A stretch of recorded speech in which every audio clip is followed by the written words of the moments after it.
We're gonna go deep into what it means and what it's like to coach at the Tokyo Olympics, and we're gonna start right now.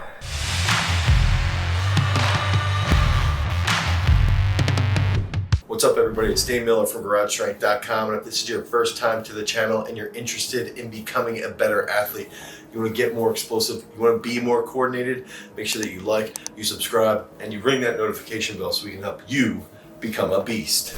So we are here live in Tokyo. It's the last day of July and it's 2021, and I am about to go coach at the Olympic finals for the discus throw. And so there's a lot of crazy stuff going on. You know, Simone Biles has pulled out of some of her events. Some big time people have been getting COVID while they're here. They're not following all the COVID precautions. There's just craziness everywhere, right? It's a COVID year and just things are going crazy. And so what it comes down to is like, all right, how can you coach at the Olympics? How can you coach at the biggest, the pinnacle of sports, at the biggest event in the history of athletics, right? What can you do as a coach? How can you deal with this? And I think immediately that first big step that you've got to make when you've got an athlete and you're trying to coach at a really, really elite level is that you've got to establish the goals. You've got to be on the same page with those goals. So you've got to sit there and say, if we are going to compete at the Olympics, or if we are going to the World Championships, or if we're going to a state competition or a national competition, or even a local event, maybe you're going to districts if you're in high school or you're competing, you know, whatever it might be, a serious competition for your specific athletes, you have to lay out those goals, and those goals need to be communicated. And so what does that mean? Something that I've done over the last 48 hours is sit down with all of our athletes here at the Olympics in Tokyo and sit there and say, all right, these are our goals. We need to make it through qualifying first. Once we get through qualifying, now after that, we can sit back, we can analyze your competition, we can analyze how you competed, and then take that next step. Okay, this is how you competed. These are the next step. These are the next goals. And I think that that's a key factor, is that when the coach and the athlete are on the same page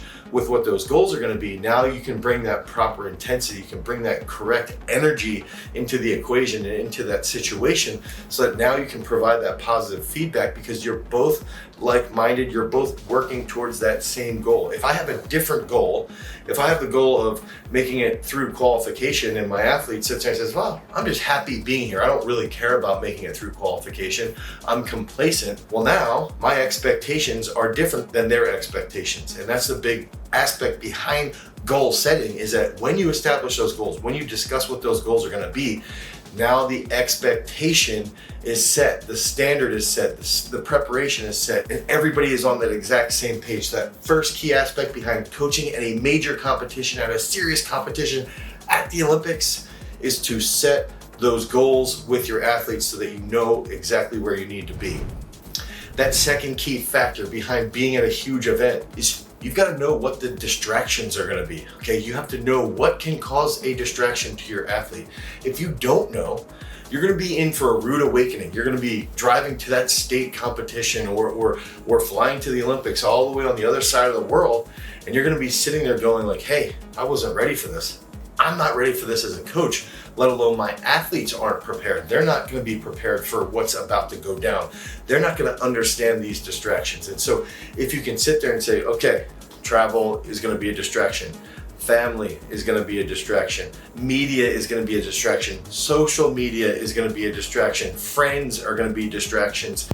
Even people in the village are going to be distractions. Now you can sit here and then you get all the way down to that nitty gritty. You're at the competition venue or you're at the training venue, and now you can sit there and say, hey, don't worry about what everybody else is doing. They're also considered a distraction. Now we can sit there and say, all right, let's remove these distractions.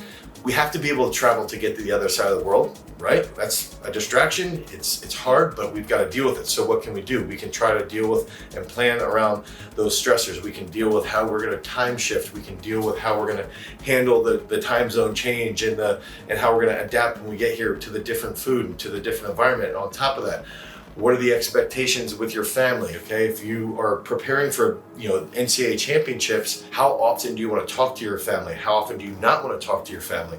How often do you want to talk to media? How often do you want to post on social media? What are you going to be doing around all these distractions so that you can focus on the joint set goals that you've already established with your coaches. So that's the big key factor here, is that when you're coaching at that elite world-class level, or when you're trying to become the best athlete that you can possibly be, when you have those goals set with your coach here, now you can be on the exact same page, and you can try to remove a lot of those distractions, or you can get your coach to manage those distractions. So it's a lot easier to manage everything. And that takes us into that third key factor. And what's that third key factor? You've got to have a plan. You have to have a plan.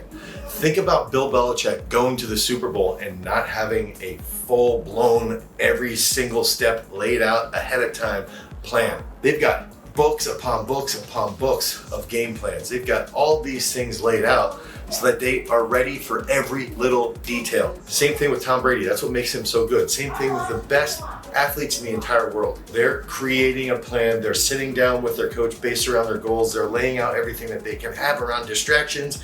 And now they have a full-blown plan. And that's exactly what we did here. We're about to head to the stadium. We're about to go to the Olympic Stadium, and we are about to compete in the next 5 hours. But I met last night with Sam Mattis, who's about to compete. I met this morning with him to discuss everything. I texted with him, and we've laid out our worksheet. So we have everything from what time are we checking out of the village? What time are we eating? What time is our bus departing? What time are we getting worked on physically? Not me, but Sam. What time are we doing our mobility and our warm-up? What time is he going to be throwing outside the stadium? How long is that going to be? When does he have to be at the call room? What time is that? And then when is he going to be taking pre-workout? Now we have that plan set in place of that checklist, going through that checklist, right? You have that sequence laid out. And then that next step comes into what kind of mobility work is he going to be doing? What kind of throws is he going to be taking? What is he going to be focusing on from a competitive perspective when he's actually in the circle? All the way down to when is he going to be taking that caffeine? What is he going to be eating when we're in the dining commons? What is he going to have in his bag? What discs does he want to bring with him? Because he can't bring those discs with him into the stadium, but he has to have them in practice. How much tape is he going to have? What kind of shoes is he going to have? All of these little things go into that plan. And now you have that plan. You have your sequence of timing laid out, and you can put that into your cell phone. You can sit there and say, okay, now I can set those alarms in my cell phone for when we're doing every little step.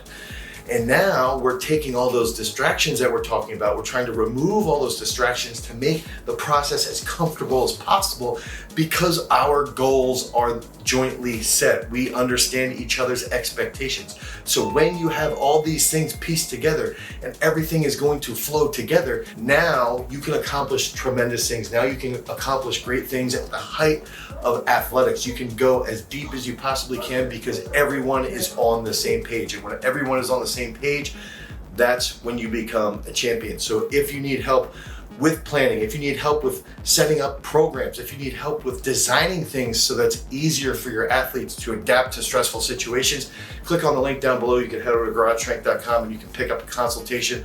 I'll help you lay out exactly one of these worksheets so that it's going to make it easier for you to conquer your goals and conquer your dreams. If you want more content around coaching, click on this card right here. Until next time, guys, live from Tokyo, peace.